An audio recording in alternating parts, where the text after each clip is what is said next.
झांसी की रानी लक्ष्मीबाई की वीरता की गाथा। रानी लक्ष्मीबाई, जिनका मूल नाम मणिकर्णिका तांबे था, भारत के इतिहास की सबसे वीर और साहसी शख्सियतों में से एक है। उनका जन्म 1828 में वाराणसी में हुआ था। बचपन में उन्हें मनु कहकर पुकारा जाता था। वह बचपन से ही घुड़सवारी, तलवारबाजी और निशानेबाजी में निपुण थीं। विवाह और झांसी का राज। मनु का विवाह झांसी के राजा गंगाधर राव नेवालकर से हुआ और वह झांसी की रानी बनीं।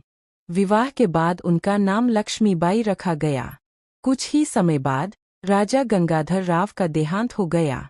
उनके कोई अपना पुत्र नहीं था, इसलिए उन्होंने एक दत्तक पुत्र, दामोदर राव, को गोद लिया। अंग्रेजों की हड़प नीति। उस समय भारत पर ईस्ट इंडिया कंपनी का शासन था।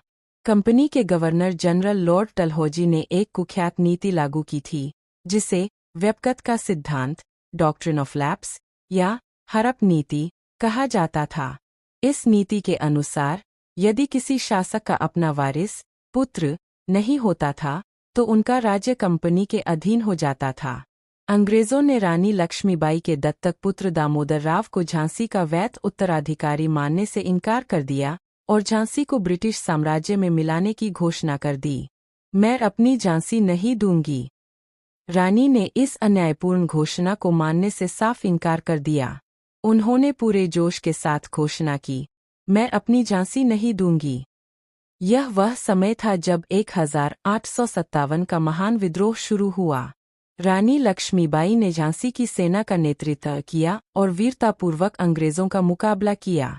झांसी का किला कई दिनों तक अंग्रेजों के हमलों का सामना करता रहा। रानी स्वयं एक कुशल सैनिक की तरह लड़ रही थीं, अपने दत्तक पुत्र को पीठ से बांधकर, तलवार लेकर घोड़े पर सवार होकर युद्ध के मैदान में उतरीं।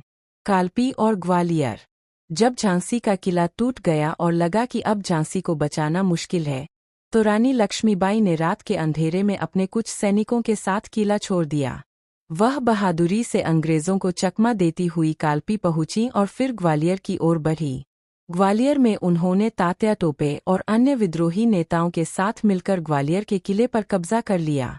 अंतिम युद्ध और शहादत। 1858 में ग्वालियर